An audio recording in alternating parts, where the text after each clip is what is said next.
The biblical destiny of Iran, from ancient Persia to end times prophecy. The Bible contains a profound and intricate narrative about Iran, known in Scripture as Persia and Elam, weaving together historical accounts, prophetic judgments, and promises of restoration.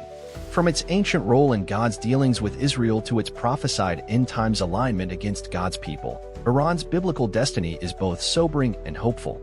Today, as tensions between Iran and Israel escalate, exemplified by Israel's recent Operation Rising Lion strikes on Iranian nuclear facilities, the world watches a drama that Scripture anticipated millennia ago.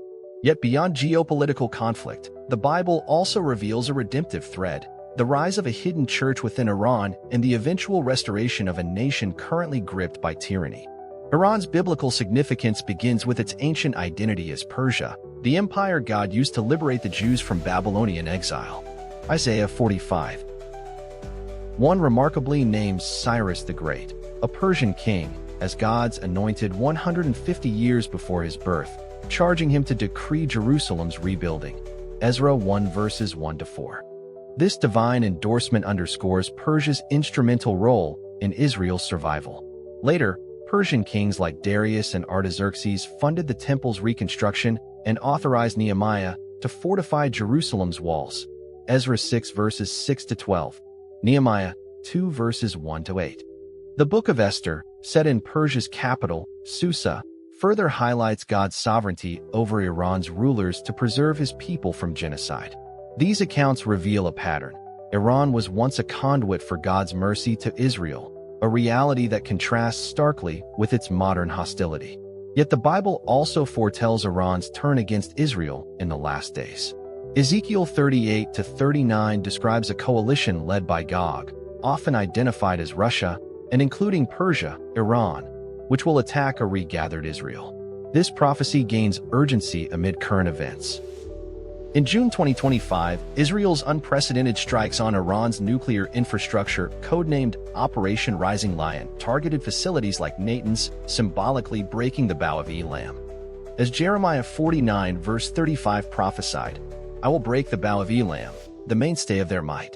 The operation's name itself carries prophetic weight, drawn from Numbers 23-24. A nation like a lioness rises up, a verse Prime Minister Netanyahu placed in the Western Wall before the attack.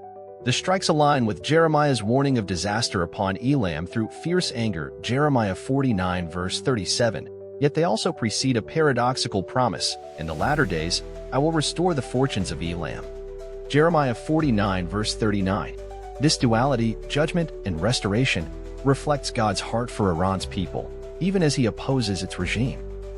The Islamic Republic, dubbed the head of the octopus for its global terror sponsorship, has oppressed Iranians for decades, executing dissidents and exporting violence through proxies like Hamas and Hezbollah.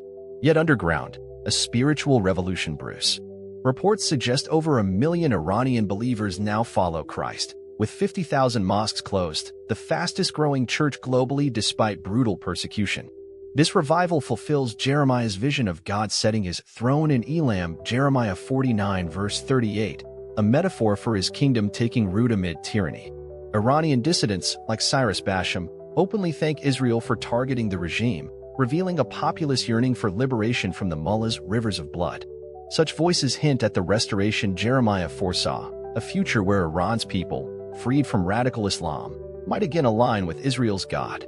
The Gog and Magog War, Ezekiel 38-39, remains pivotal to Iran's eschatological role.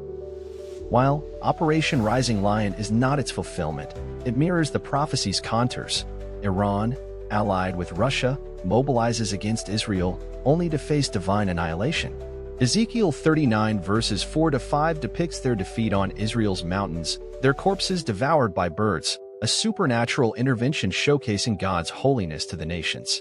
Today's Russo-Iranian axis, from nuclear cooperation to arms deals, echoes this alliance, suggesting the prophecy stage is being set. Yet Scripture cautions against date setting. Jesus warned that wars and rumors of wars are birth pains, not the end itself, Matthew 24 verses 6-8. Current conflicts also expose the limits of prophetic speculation. Some evangelicals, like Russell Moore, warn against prophecy chart fevers that tie every crisis to apocalyptic timetables, noting how past predictions, e.g., identifying the USSR as Gog, failed. Greg Laurie similarly clarifies that while Israel's 1948 regathering was a super sign, modern strikes on Iran are at best foreshadowing Ezekiel's battle. The healthier response, Moore argues, is faithfulness amid uncertainty. We should act, at every moment, as though it might be a millisecond to Judgment Day.